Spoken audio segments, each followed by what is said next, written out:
with the anniversary and everything, individually and collectively, you guys both have been able to use this as a springboard, or not necessarily even use it. It happened to be a springboard for you guys.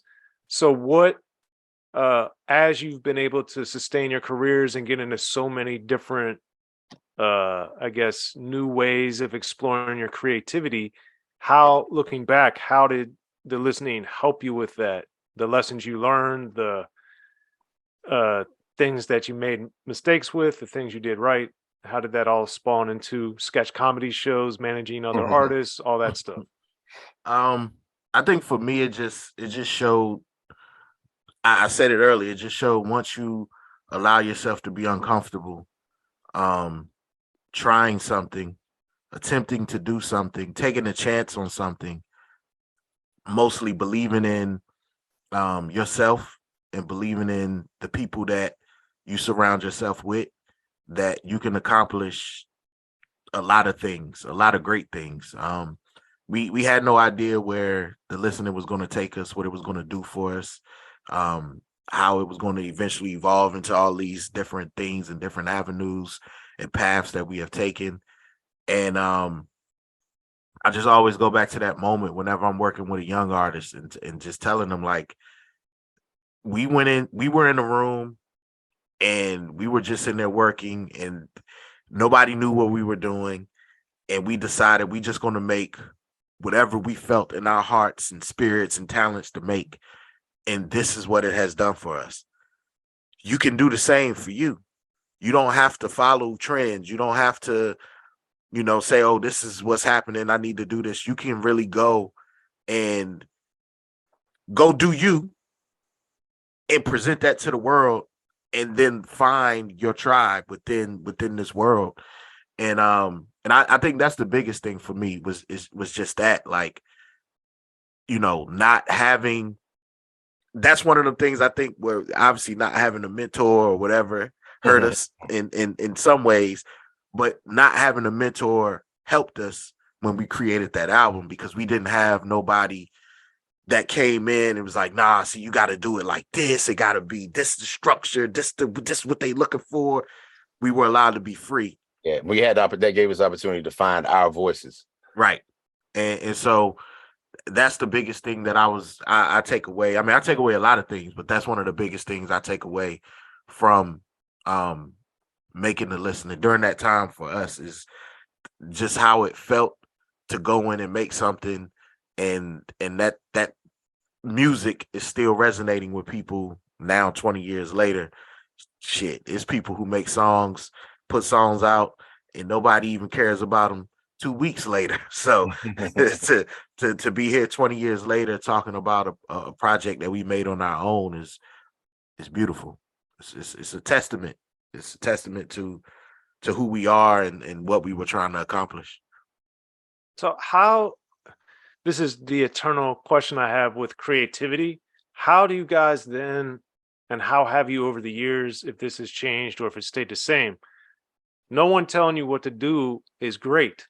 But sometimes when you have people helping you, they actually really do have good ideas. They really do have insight. And that's something that I've always, a lot of the successful artists I know acknowledge those people, a lot don't acknowledge those people. How have you guys, as your careers have evolved into so many different things? I know sometimes you're mentoring other artists where I imagine you're doing that for them. So how, for yourselves, how do you navigate being in the bat cave, doing it all by yourself versus collaborating even with each other? Because I know, Pooh, last time we talked, you were like, yeah, I bounce this off Phonte all the time, or he asked me this. How do you guys balance that? Yeah, I think that's a great question. I think I think for me, the biggest lesson that I learned in that, well, the project where I really learned kind of that balance was May the Lord Watch. Well, that was much later. Okay. That's what I'm saying, bro. We still learning. But yeah, like it was coming back, to that space and really understanding what collaboration was, what I'm saying, and understanding and just saying, okay, if I really like this track, I can think this track would be an amazing Little Brother song. And if I play it for Pooh, and Pooh is like, yo, I ain't really feeling that, in the past, what we would do was I might say, well, nah, man, you gotta believe me on this, trust me, you know what I'm saying? You gotta, whatever. And Pooh would be like, all right, cool, I'll do it.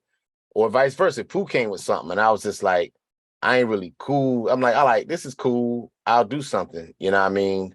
But I'll go with it from that point on. And let me be clear, we've had successful records that happened in that way. Like Good Clothes was a record, a beat that I wasn't really big on. Well, I love, but Pooh was like, yo, I don't really know. But then we did the record and like that shit went off. And it was like, okay, Life of the Party, that was a beat that Pooh picked. I think you picked Yeah, I picked that one. Pooh picked that beat, you know what I'm saying? And he just sent it to me. They was like, yo, this is the beat we got from Nas. And I heard it, I was like, oh, okay, cool. Like, I can work with this, cool. Like, I'll do it. And that shit ended up went off, you know what I'm saying? But 20 years later, what we learned, what we decided is like, listen, I don't care if I think the beat is fantastic. I don't care if Pooh thinks something is fantastic. If we both aren't 100% in on it, it's not Little Brother. Period. Point blank. Full stop. And that for me was just, just that's what collaboration is. It's trust.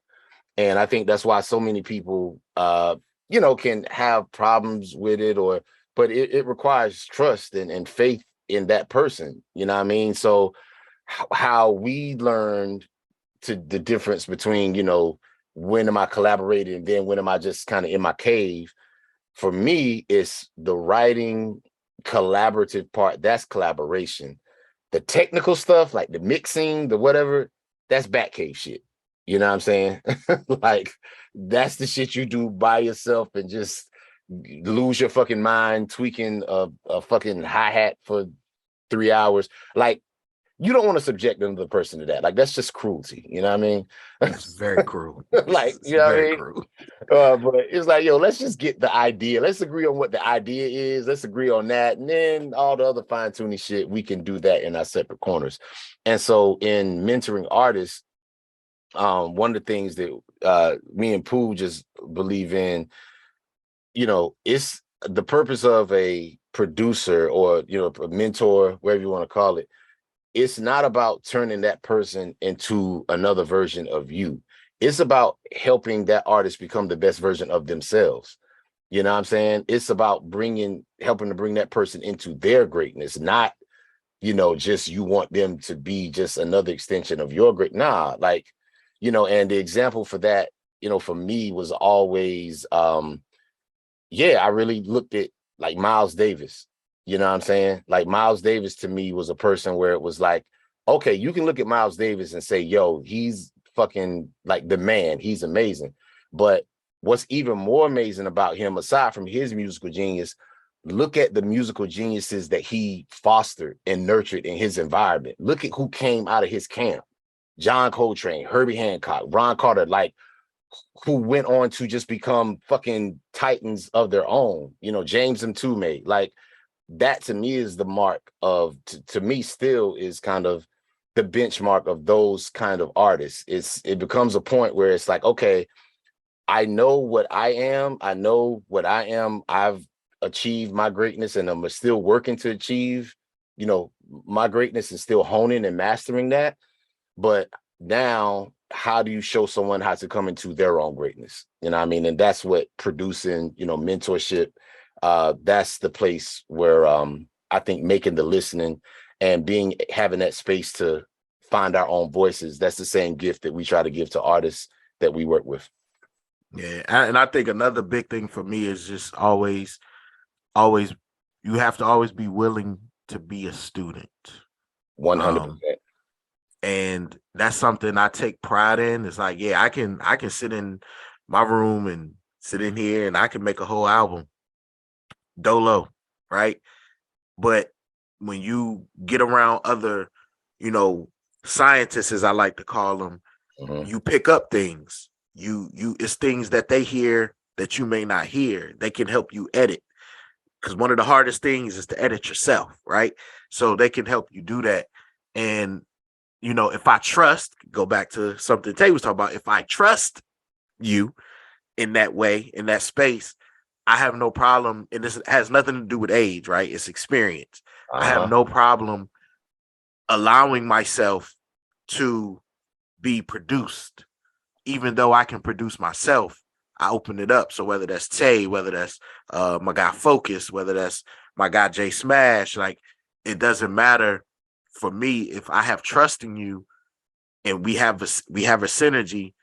I can allow you to teach me or you to correct me. You know what I'm saying? At that point. So I think that's something that I always try to, as I'm mentoring young people, is like you have to always be willing to be a student. Like it's going to be somebody out there that can help you, can give you little things in your game that's going to help you elevate if you allow yourself to be open to it. Yeah, And, you're never too successful to be a student. Like it doesn't matter ever. Yeah. Yeah. Absolutely. We're going to have something very special coming to commemorate the 20th anniversary of the listening. We're working on it. We need a few tweaks. It's not going to be ready for the actual day of the anniversary, but we do have something very special coming for to represent the 20th anniversary of the listening. And it's not going to be too long. Like it's not going to be like, coming in November and the shit like that. Like it's coming way sooner than that, but we're working on something. Just 'cause I know people going to ask like, hey man, what y'all doing? Y'all doing vinyl? Y'all doing? No. We have something special coming though. We have something else. When we have it ready, it'll be up. But we do have something that we're working on. All right. Well, congratulations on that and sending you both continued success. I'm glad, always glad to get to chop it up with y'all. So appreciate it. Good to see you, man. Absolutely, man. Good to see you again. Yeah. And looking forward to the new book. Yeah, man. I got all kinds of things. But Pooh, to your point about being a student and learning, that's the 2 quick points before we go. But the thing is, that's the thing I've never understood about.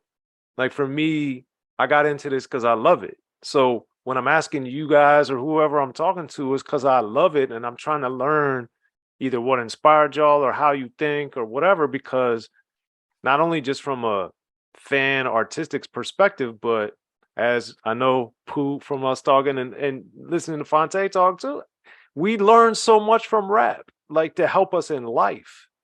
So it's like, why would we ever turn that off? Like that's rap as for all three of us, giving us our life basically. So why would we shut ourselves off? And Phonte, to your point about Miles Davis, that's why I would look at like obviously very different scenarios, but when you look at like EPMD and the artists they put out that sounded so distinctly different, and Eazy-E and Dr. Dre and even Ice Cube that people don't acknowledge, but it's like those guys in particular, they didn't mold the people to be Ice Cube Part 2. Like Cam was totally different. Yo-Yo was totally different. Del, Caution and all that. Del, all those, and people don't even look at Ice Cube like that. They don't look at, even though they did at one point till they broke up, the Hit Squad. It's like, dude, DOS Effects sound nothing like Redman, who sounded nothing like EPMD. Who sounded nothing like Keith Murray, who sounded like, and Hurricane G. So it's like, and even, and go on and on and on. But I just say all that to say that to me is like the D.O.C. obviously with Ruthless and then later with Dre had so much to do with that. And then I asked him for my book, The History of Gangster Rap. I was like, dude, you wrote for JJ Fad and you wrote for Eazy-E, like, and Snoop. Like these are three like totally different. And he's like, I just write what they tell me or what I hear them talk about. I'm not writing me, or I'm not trying to recreate Boys in the Hood when I'm writing for JJ Fad. So it's like that's why the D.O.C. is so special. That's why, these artists are so brilliant, because to all three of our points, they're allowing the people they're with, they're pushing them to be who they are, just at a higher level or a different level, 100%. Yeah, like I tell my young guys all the time, like I'm here to help elevate what you do already. I'm not here to turn you into something that you're not. Like, trust me, I don't want another me. like, like One is enough. Yeah, one is enough. Like I want somebody that's going to go further than I've been. That was always a thing of mine as I decided to work with somebody, and so yeah, that's what I think. That's what it's supposed to be. That's how you're supposed to do it. And that to all of our points too is that's actually producing. That's a different skill set that I think in rap, sadly, we don't get a lot of, because it's like just the beat, rap to it. Exactly. Like, no, that's not producing. That's playing a beat for someone. That's not the same thing. Yeah. Right. Thanks. So anyway, we go on and on. But anyway. All right, y'all. Well, I appreciate it. I'll shoot you the links as they're going up. And thanks as always. And for sure. Look forward to doing it again. Thank you. All right, Good Soren. seeing you, Soren. Later, y'all. Peace.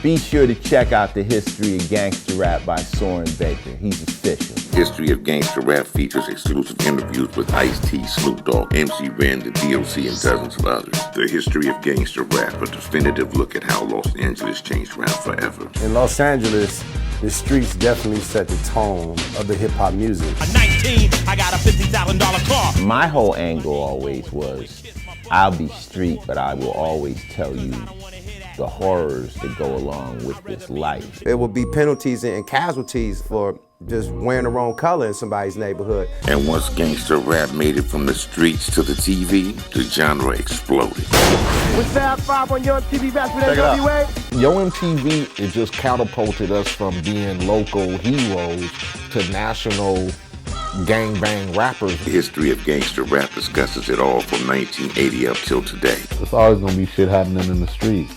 You know what I mean? So it's always gonna be something to talk about. The History of Gangster Rap in stores now.